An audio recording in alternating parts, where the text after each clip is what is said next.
Welcome back to another episode of Marketing Girly by Sky Society.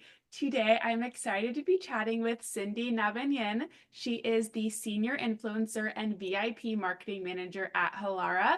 Welcome, Cindy. Hi, Natalie. Thank you. I'm so excited to be here. I absolutely love everything that you've been doing for young professionals, like all over TikTok, on LinkedIn. So I'm really honored to be here and be able to give some insights on just all things marketing and hopefully make an impact on the people who are listening to the podcast. I appreciate that. And I'm excited to talk about your career journey. You have quite a lot of experience within influence marketing and beauty and fashion. And I think a lot of girls would love to work in those industries or are really interested in influencer marketing. I know we see influencers every single day on social media, but we don't always think about what the flip side of that looks like. So I'm really excited to go into your career journey and how you ended up here at Halara. So if you just want to start by sharing a little bit about who you are and what you do. Thank you. Yeah. It's definitely been a journey. I feel like when I first graduated from college, everything was kind of focused on social media and, influencer marketing wasn't its own separate like entity. And then eventually, when influencer marketing kind of came into like my general role in social media, I really started to like love and gravitate towards that more, specifically because, it's kind of a mixture of being analytical and creative, whereas social media, now it's definitely a bit more analytical, but it's definitely more creative than like influencer marketing as a whole. And I got a position into at a fashion company into influencer marketing specifically. And I immediately loved it. And I knew this is the direction I wanted to go in. And at that time, I wasn't sure if I wanted to go on to potentially go into like social media specifically or really get into a different section of marketing. And when I was introduced to influencer marketing specifically for that fashion company, I knew this is where I wanted to grow my career. And so bringing me to essentially where I am now, I'm, as you mentioned, a company called Halara. They sell activewear, athleisure, and I'm really focusing on helping the company expand their influencer marketing and VIP reach in the US and really kind of understanding that US market and really kind of like changing out our branding to align with the US audience and work with influencers that will really help elevate the brand and just showcase what a wonderful company and what great quality products that we actually sell. So yeah, I haven't been there too long, but it's been a really great journey so far. Yeah, it's been really exciting just trying to help elevate that and expand the US market and really get the correct branding that we're hoping to seek. That's incredible. So, when you were early in your career and you were like, you got this influencer in the fashion industry, you got this influencer role. What about it was like, oh my gosh, this is where I want to be? I know you said that you felt that excitement, but what about the role really, spoke to you? Yeah, so one of the reasons why I really love fashion specifically for influencer marketing is I always try to look at what do I like to watch on my end because I have my favorite influencers, I have my favorite, platforms that I like to watch or specific types of videos. And what I love specifically about fashion for influencer marketing was the fact that I'm able to really work with another creator to showcase different types of styles, products, quality that someone like me on the other end is curious about when I'm deciding to make a purchase. And so I really love that, you have that versatility of styling in a video, of creating like a haul, creating different types of ways for the your follower or your audience to maybe educate themselves on how to be more fashionable, how to find their style. And that specifically is what I really loved and found exciting about influencer marketing in fashion. I knew that I really wanted to kind of stay within that realm for the most part, and was totally open to experimenting with beauty industry and different types of industries as well, whether it's wellness or whatever it might be. But at the time, that's what really excited me, that I was able to provide that and help others like myself on the other end who are trying to maybe learn how to style like trousers or trying to style loafers or trying to figure out how can I wear leggings in multiple ways without them looking super casual. And I love that I was able to work with an influencer on the other end to create that kind of content for their audience. Yeah, I can see how that would be really exciting to work on. I'm curious, so your title now, influencer and VIP, can you explain what that VIP part means? Yeah, absolutely. So essentially, it's working with either influencers who are not kind of graduated from the influencer realm. So, for example, like let's say Gigi Hadid, I wouldn't really consider her like an influencer. She's more in that VIP realm of like celebrity was an influencer kind of section.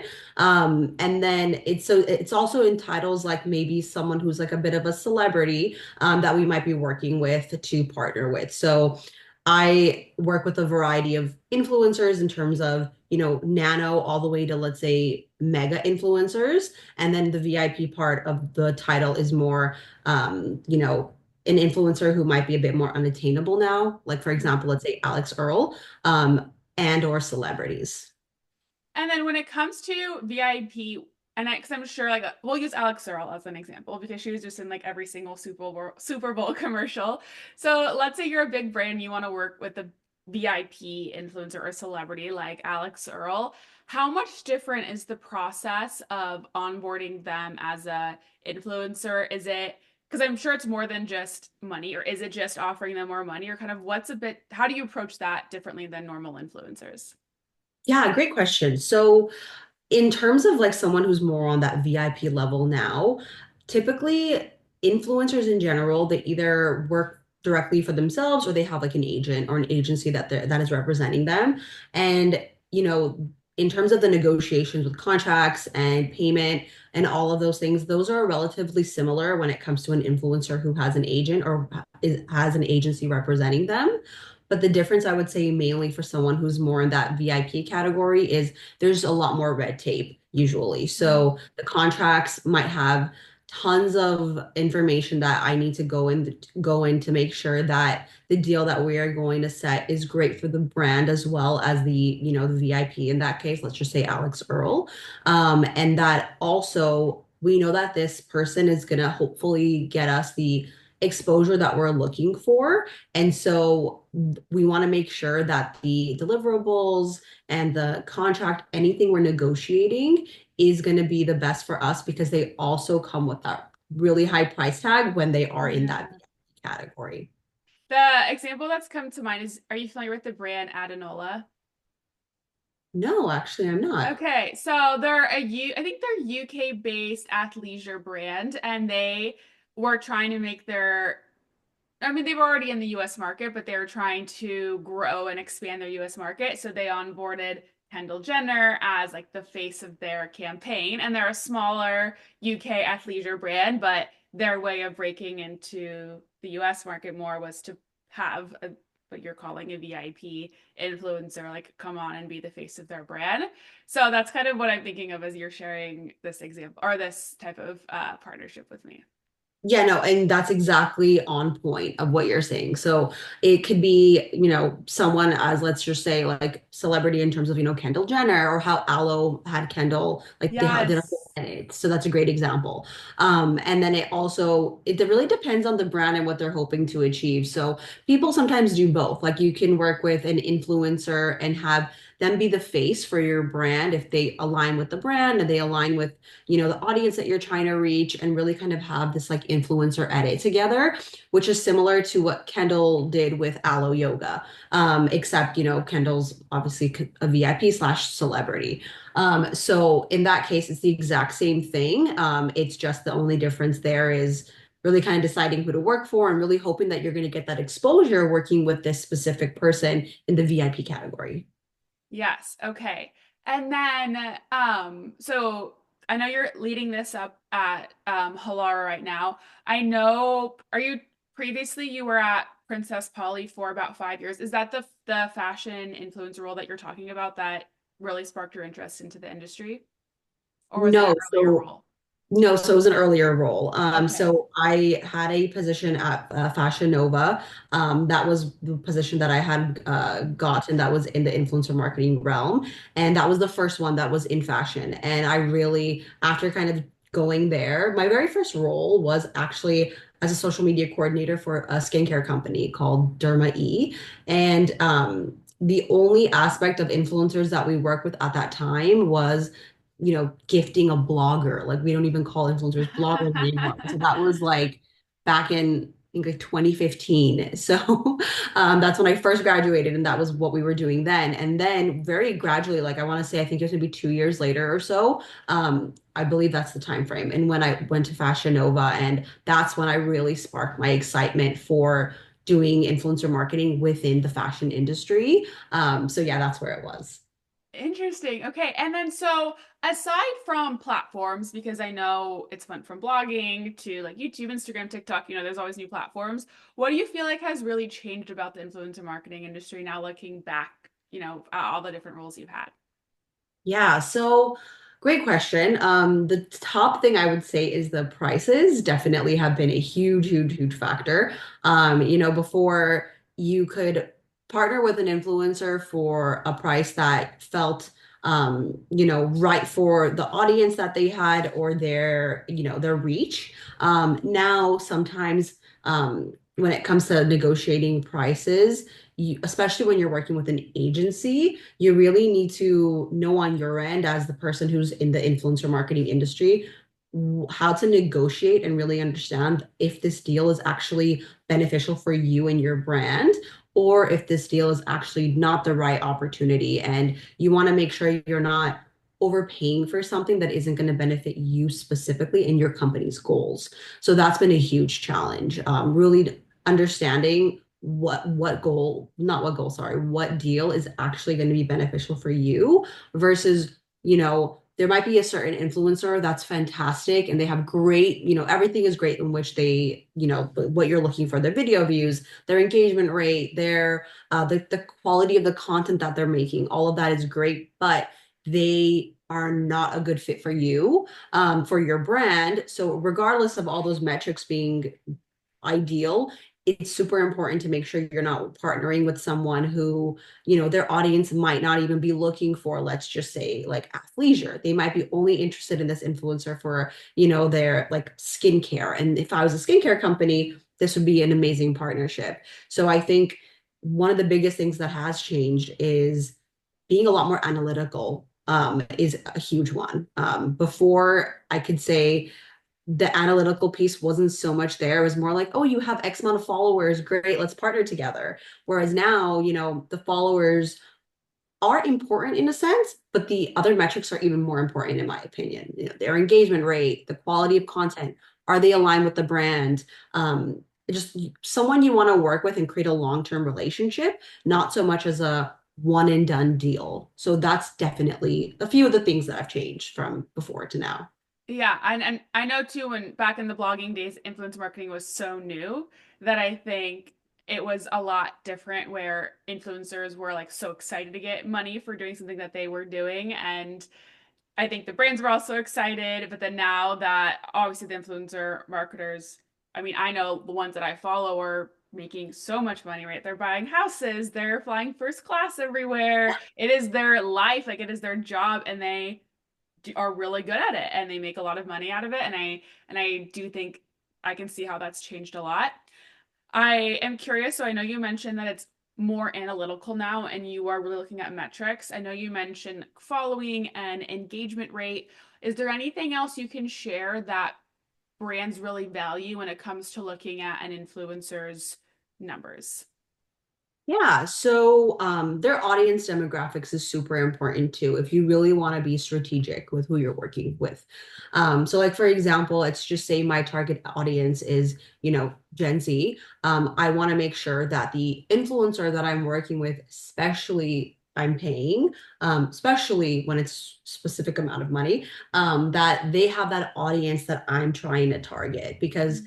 for example, if my brand is, targeting Gen Z, but this influencer who maybe their engagement rate, their following, maybe the amount of views their videos get, the quality of their content is amazing, but a majority of their audience is, let's just say, I don't know, like Gen X, it's not going to be a good alignment for me because that's not who I'm targeting. So it's super important to be able to understand your audience demographic, as well when you are working with a specific influencer to make sure that aligns too. And then, of course, like the brand alignment is super crucial as well. And, one thing that's interesting is now that, for example, with Instagram, it's really difficult to sometimes see like the amount of likes or comments that Yeah. a post is getting. When you can't see that, it's important to be able to look at the other things. Like maybe you can't see it on one post, but you can see it on the next. Or let's say you want to work with someone and you're focusing only on video format, then you want to make sure you're not only looking at their posts, you need to see what the engagement looks like on their videos. So it's very specific in that sense because, you might find an influencer's page and you're like, oh, this person looks amazing, great fit. And you're only focusing on video format, but they have only two reels, then it wouldn't be a great fit because their Mhm. audience is not so much looking at their reels. So not to get super like nerd out into it, but I totally can completely. I love it. I'm obsessed. But those are really important things to kind of look at when partnering with someone. And I feel like people who are not so much in the industry don't really see that it's so much more analytical than it seems on the surface. But Yeah. these are some of the things that you have to really analyze, especially when you're paying somebody. Or even, yes, analytical, but sometimes also qualitative in the sense that I don't know if there is or maybe there is expensive influencer marketing software that would tell you like how much of someone's content is video or photo based, but I also feel like it's you looking at the profile and knowing your brand really well and knowing your campaign objectives that when you look at it, you could, yeah, see the type of video content they do, how they talk about it. Is it going to be a right, like that brand fit piece? I feel like, do you find that it's hard to quantify the brand fit piece, or do you feel like there are certain metrics that if like an influencer hits, they can be a good brand fit and you can identify it that way?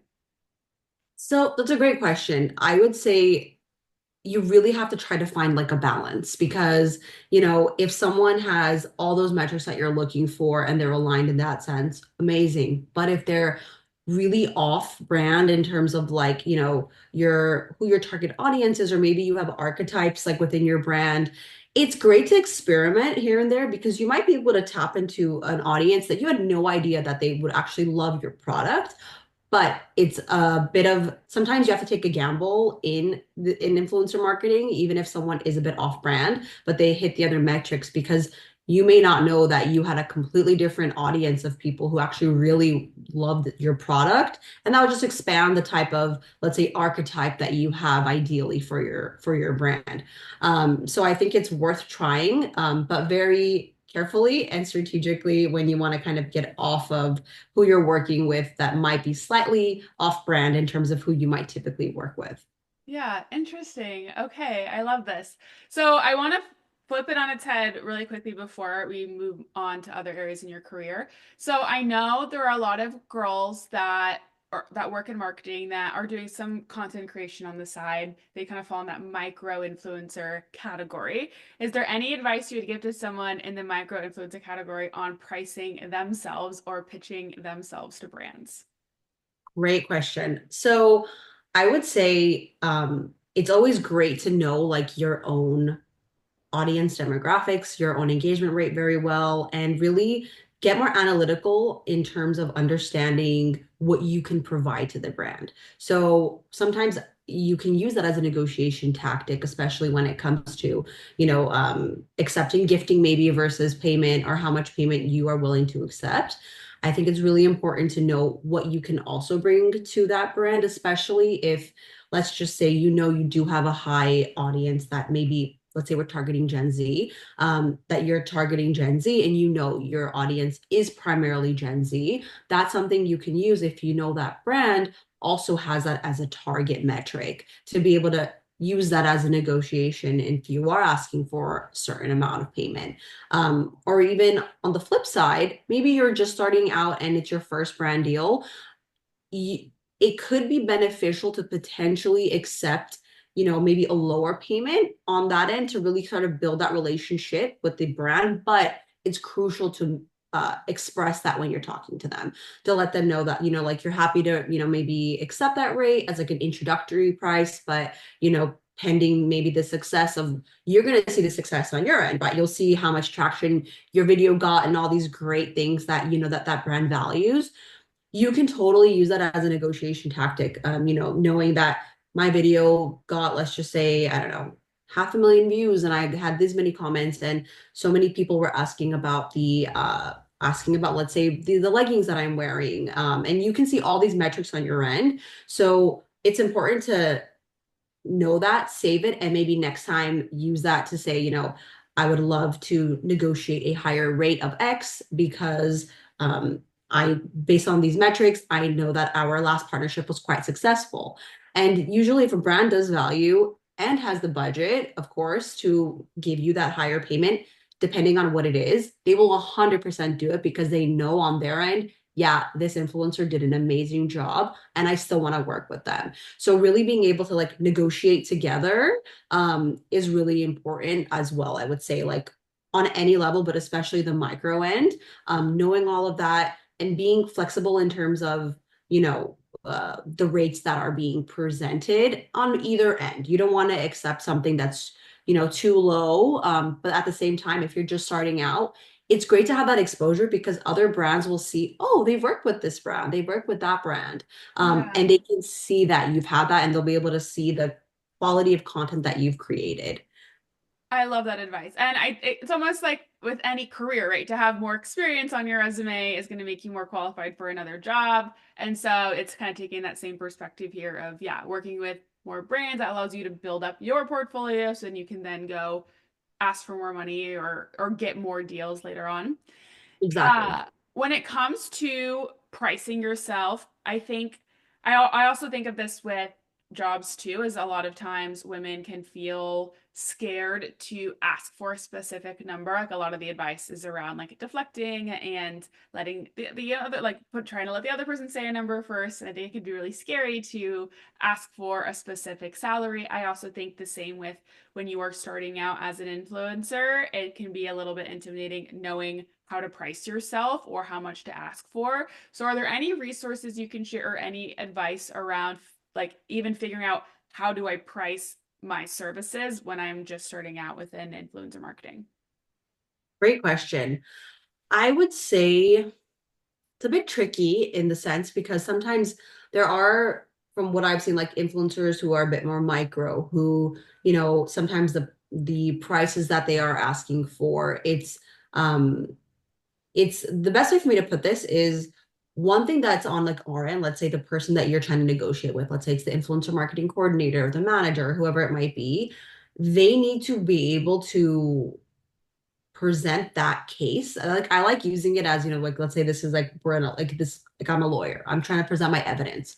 So they need to be able to prove that based on your metrics, if you're on brand or not, and if you have good quality content, all of those things that align with that brand's objectives or KPIs, that you have enough evidence to prove that the price that they're asking for is of value to the brand as well.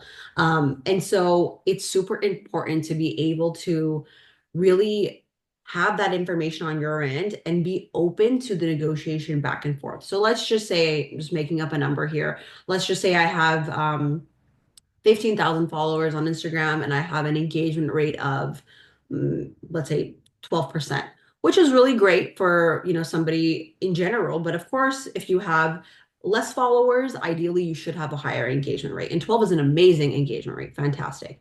12%. So let's just say you want to work with somebody and your rate for, let's just say, an IG reel. Usually videos are typically more costly. Sometimes posts are like a slightly less.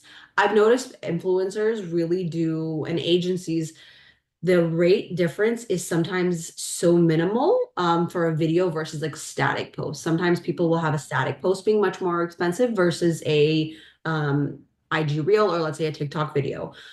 So it really depends on like if you're having a YouTube video, is it completely dedicated to that brand? Is it an integration?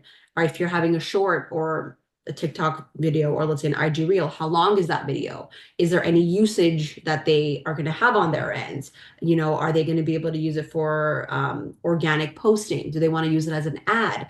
These are all things that are super important to know ahead of time, so that when you are negotiating a price, you are making sure that, let's just say I'm working with a brand and they want to use my content for an ad. Typically, you want to be able to negotiate a higher price there because they're going to be using this as an advertisement. So these are all important questions to know ahead of time when you are even presenting a, let's say, a rate card. But it's so tricky to think of like an actual number to start with. I think it doesn't hurt to aim high and be open to potentially negotiating lower, I would say, because that brand will let you know like what's within their budget, what isn't, and if they are being analytical themselves, they will be able to tell you, based on XYZ, we believe this is like a good fit for now. So in general, even with your career, I always think I'm like aim high and maybe we can meet somewhere in the middle.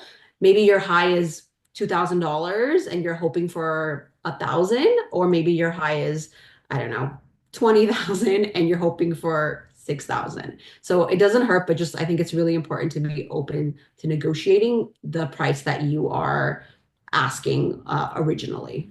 Yeah, I know the pricing is just always, I think, just a big unknown sometimes. And even from when I hear influencers, or sometimes I see TikTok videos of influencer marketing managers sharing like all the rates that they were offered and just how different the followings were from people that were offering those rates. And it feels like there isn't really like a standard norm quite yet. Yeah.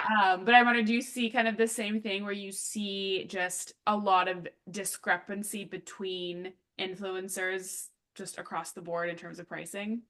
Yeah, oh my gosh. Like for example, I have had some, let's just say an influencer who has like maybe 100,000 followers and an influencer who might have, and of course, let's just say their engagement rate, audience demographic, let's say all of that is great theoretically. And then I have an influencer who might have 30,000 followers, same, metrics, engagement rate is good for their following range, audience demographics, all of that is good. And they may give me the exact same prices. Oh my And gosh. sometimes, it's not all about following, but as I mentioned, you need to be able to really provide that evidence to your higher ups as to why this person is, let's just say, why you think that they should get this price. And, Mhm. a lot of times it's difficult to say, you know what, I think this influencer with 30,000 followers and this influencer with 200,000 followers, they both are worth, let's just say, the same amount of money. And that's something that's difficult on your end to be able to negotiate because on their end, they're just not understanding, let's say, upper management, because well, the following range is so different. How are they asking for the same amount of money? And that's something that's difficult on our ends as well, because we also want to be able to bring value to our campaign and to the company. And sometimes when you are presented with the exact same price for the same metrics, but the following is so different, that is when it's not making sense. And Yeah. and I'm all for you need to ask for more, whether it's your salary, whether it's your creating, your freelancing, whether it's you're a content creator.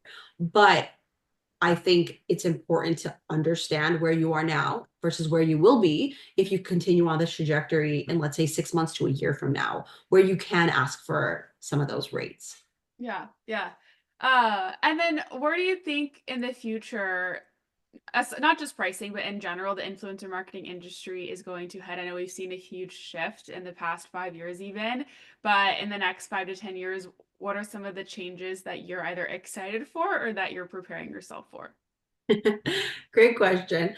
I would say I'm preparing myself for higher rates because I think, from pre-COVID to pre-pandemic actually to post-pandemic, the prices completely changed within a matter of like a year. Like it Oh was my pretty gosh. Like how much crazy. percentage increase are we talking? I would say like at least 40%. I don't Wow. want to say 50 because it really depended on what's going on, but at least 40 minimum, I would say I saw a difference, which was Wow. crazy. But, I can see how, everyone's trying to like really make sure that they're getting a good deal on their end. So I can understand that on that aspect. But I would say at least definitely 40% increase. And from then to now, it's continued to change like increasingly. And sometimes you have influencers or creators that might change it depending on the season in which we're in. Sometimes they try to change it if we're closer to the holidays. Mm. And the tricky thing with that is, as much as I totally understand a brand wanting to, an influencer wanting to increase their rates because we're working with them on a holiday campaign, for example. But realistically, let's just say if your campaign objective is to get a higher ROI or you're focusing on sales, it's really difficult as an influencer or someone in influencer marketing to compete with other promotions that your brand has and to actually gain that ROI on your end. So, like for example, if our website says 50% off for November, but the discount that I'm able to provide this influencer is only 20% off, of course, Mm. people are going to use the 50% off. So, when I am, trying to negotiate, let's say, a rate with an influencer, and my campaign objective is a higher ROI, paying more money for a holiday campaign isn't going to actually benefit me on my end with my goals because I'm not going to be making as much sales because I can't compete with the 50% off discount unless I had a 50% off discount to give this influencer. So there's that. And if the focus is more on brand awareness, same thing there, because if I'm not focusing on, sales, I still need to be able to back why this higher rate is there. And sometimes, it's just because the demand is higher. Of course, just like, anybody would do, you're going to charge a higher price, like on the creator's end. So that's definitely challenging in that sense. Um, Another thing I would say I'm preparing for is, it's already happening now, but AI being involved in influencer marketing. Yeah. That's definitely a big one that I'm trying to prepare for now and understand how the landscape is going to change. What does that mean for us? How am I going to prepare to ensure that one, I'm working with an actual influencer? That's something that is a bit challenging too. It's sometimes I see videos on my feed and I'm just like for example, last night I saw a video with Margot Robbie as Barbie, and then oh my gosh, I am blanking on her name, but it was two other celebrities all in this video together. And I know now that this is AI. This is not a legit clip of them all together. And if you stare very carefully, you can usually determine whether it's actually them or if it's AI. And so that makes it tricky because there are AI influencers now. So I think that's something that we are going to have to prepare ourselves for and see what does that future look like. Do they actually have a following? Are we going to actually, is there going to be payment involved? Like, how does this work? So this is definitely something that's going to be a bit of a trickier thing to navigate in could be in 6 months from now. Who knows? That could be that quick. But I think it's really important to kind of stay on top of that and what's happening in general, like within the industry, make sure that you're always on top of it.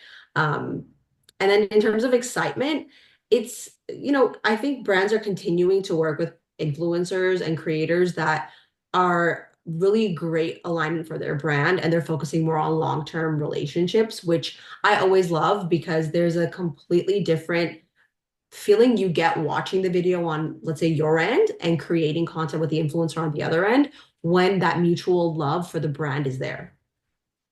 Yeah, I love those. I think that it is going to be an interesting. I think influencer marketing is just one of those industries that just changes so fast that I think that it's a really fun one to watch. And I was not expecting us to take a detour like this into influencer marketing, but I'm really glad that we dove deep in here because I think a lot of this is really helpful, especially if you're applying to jobs in the influencer marketing industry, just to understand what companies are really valuing. And I think having that insight into just the importance of analytics is really helpful. My last little question here, I don't know if you can give me an answer for this, is, but for those of us who have like our favorite influencers that we watch that have 1 million or so followers, and they have a good engagement rate on TikTok. Could you share maybe like what is an average price or a price range that an influencer with 1 million followers on TikTok and a good engagement rate is getting for one video?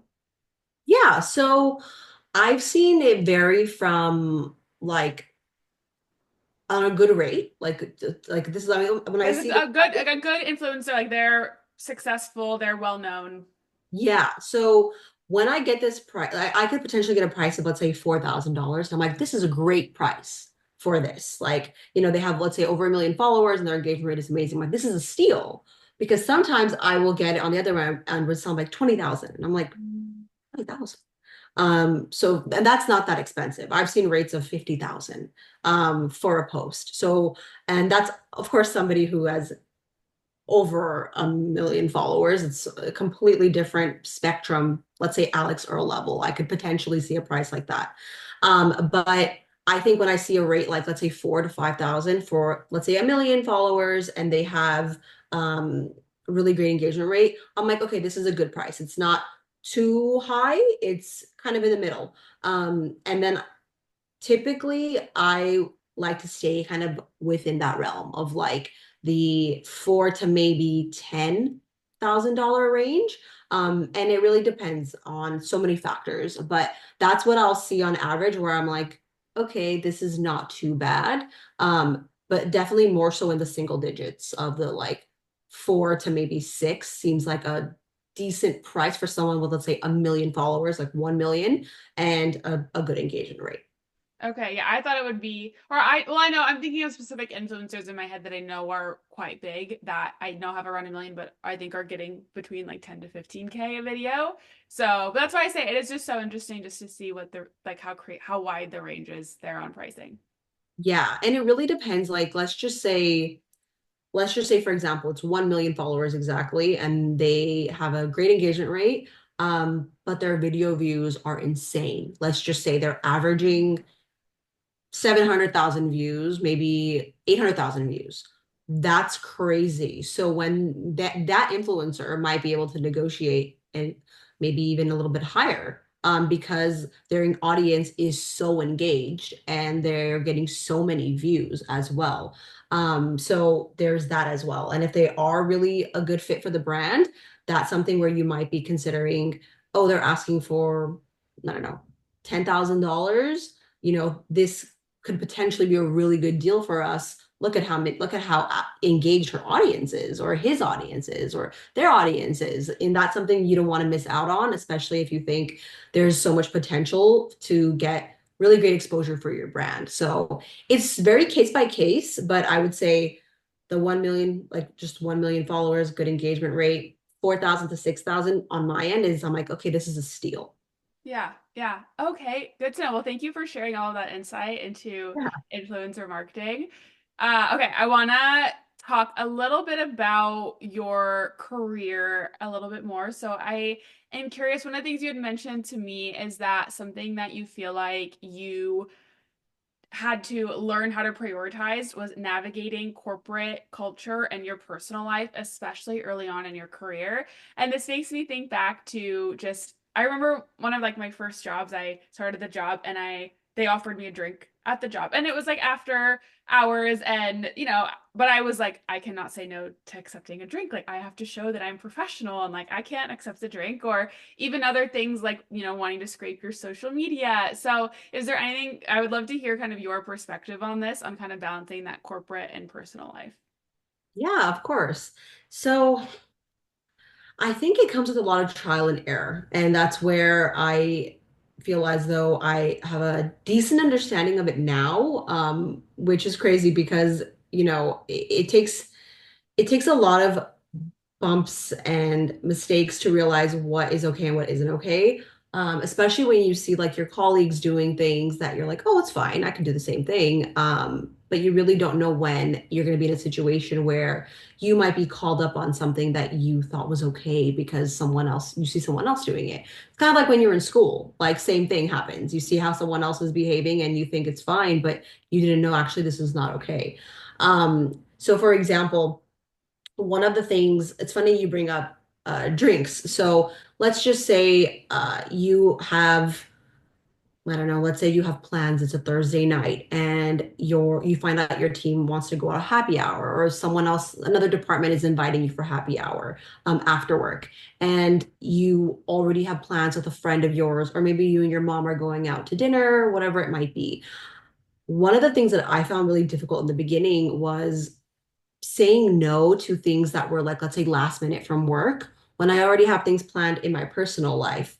So, in instances like that, I think it's really crucial to determine whether or not you're willing to cancel on someone in your personal life, which for me is a big no-no. When I make plans and I'm already like dedicated to someone, allocated a day of my time, I will not say no unless something like an emergency comes up. I wouldn't want to flake out on my plans. That's just not so that's something that I strongly value like as a person. And so I've been in situations where, I find out last minute and it was just planned, like, hey, we're all gonna go out for drinks. Do you want to come? And I'm like, oh, I can't. I already have plans with, I don't know, let's say my mom and I are going out to dinner. And then I've been in the same instance where like a few days later, I also have plans. Maybe that is the day that I am going and shopping for a new couch. I already pre-planned this.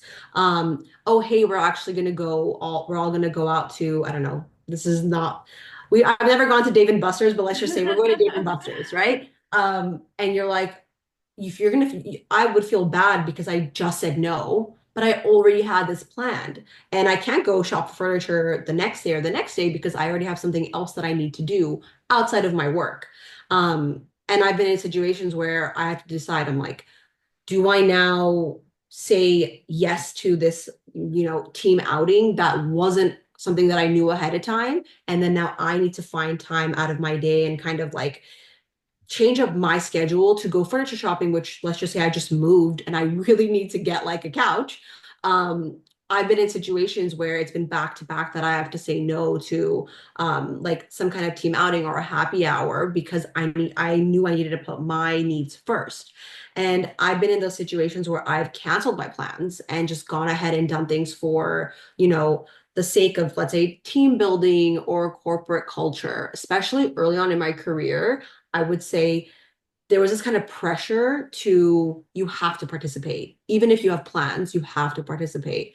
Even if it's last minute, cancel. That kind of pressure was definitely there that, if you don't do it, you don't look like a team player. When in fact, if I knew a week ago, I would have totally kept my day free so we can do this together.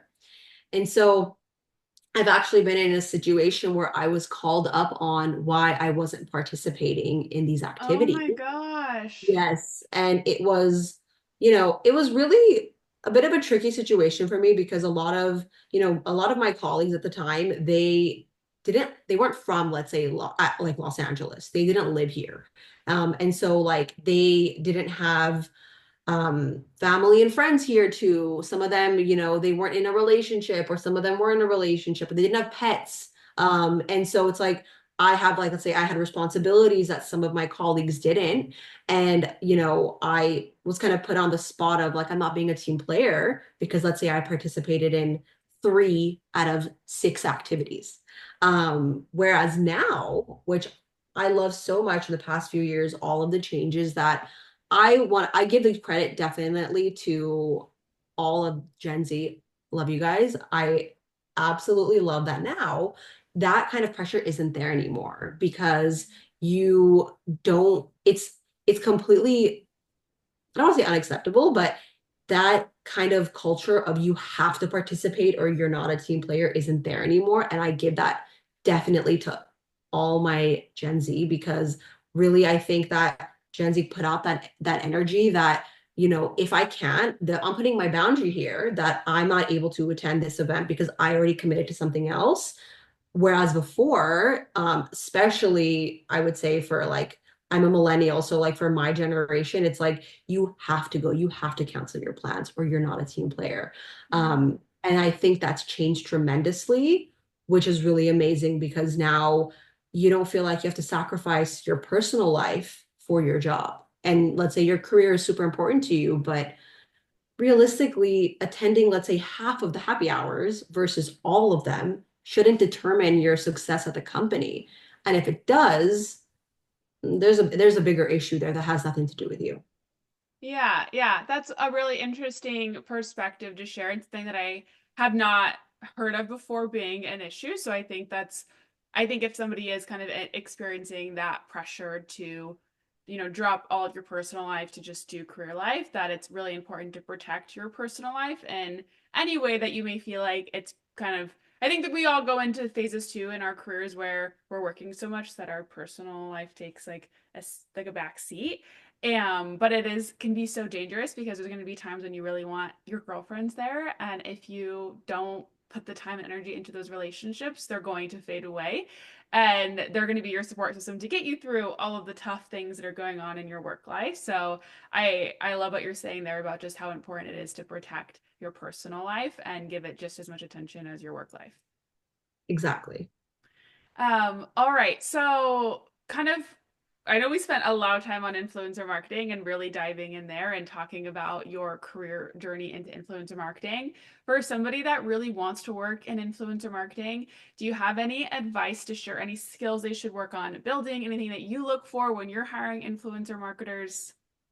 Yeah, great question. So I would say that one thing that's super important is, and something that I sometimes see is missing, is like the analytical piece. That's something that can really determine or make or break. Let's just say there's two candidates that I'm looking at that they're both equally amazing and they'd be great fits.